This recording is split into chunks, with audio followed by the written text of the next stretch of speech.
over the past few years, the Federal Reserve has telegraphed that they intend to monetize the debt by printing trillions of dollars, even as they insist that they're fighting inflation. Already, other major economies in the world, such as China, Saudi Arabia, and Brazil, are moving away from the dollar in anticipation of this. My question is, are we likely to face a time in the future when the US dollar is no longer the global reserve currency? How is Berkshire prepared for this possibility? And what can we do as American citizens to attempt to shelter ourselves from what's beginning to look like the beginnings of de-dollarization? Well,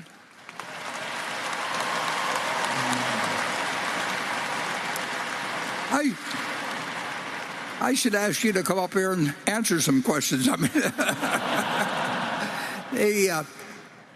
it's very interesting. I mean, we are the reserve currency, and I see no option for any other currency to be the reserve currency. And I think that nobody understands the situation better than Jay Powell. But he's not in control of fiscal policy, and every now and then he drops a few hints. And there was no question that when the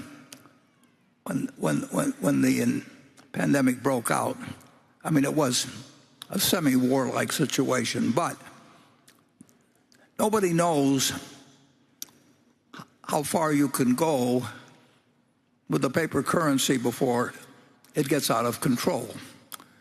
And particularly if you're the world's reserve currency. Nobody knows the answer to that.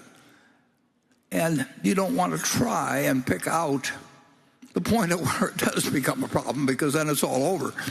I think we should be very careful. I mean, we all learned Keynesianism, and we applied it in World War II to the advantage of the country. And we did everything we could to prevent inflation during the war. And then the war ended in August of 45. And I think in January 46, and I'm not giving you exact figures at all now, but in January 46, I think the rate of inflation was at something like 1% or thereabouts. And by the end of the year, I think it was at like 15%. And again, I'm doing this from long memories. But it's easy for America to do a lot. But if we do too much, it's very hard to see how you recover once you let the genie out of the bottle and people lose faith in the currency.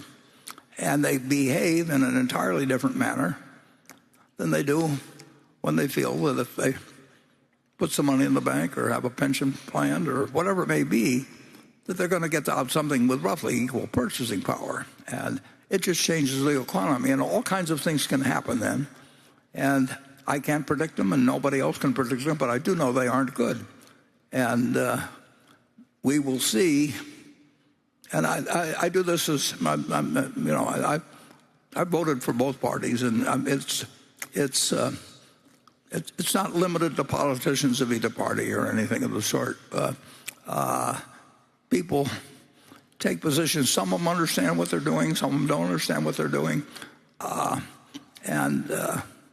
If they put me on some medical board, I don't understand what I'm doing. It's not that there's nothing wrong with the fact that you can't master everything. You can't all be Isaac Newton, but you can't go around pretending you do or making decisions on it. And we are not as well off in relation to curbing inflation expectations, which become self-fulfilling, and we are not as well off as we were earlier. And Berkshire is better prepared than most investments for that kind of a period. But I said this in the annual report, but we aren't perfectly prepared because there's no way to perfectly prepare. You don't know what course of action will occur. And it's a very political decision now. It's a tribal decision to some degree. And you hope for leadership that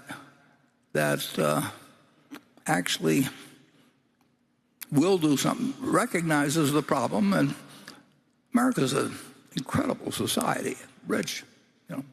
We got everything going for us, but that doesn't mean we can just print money indefinitely, but as debt. And it'll be interesting to see how it turns out.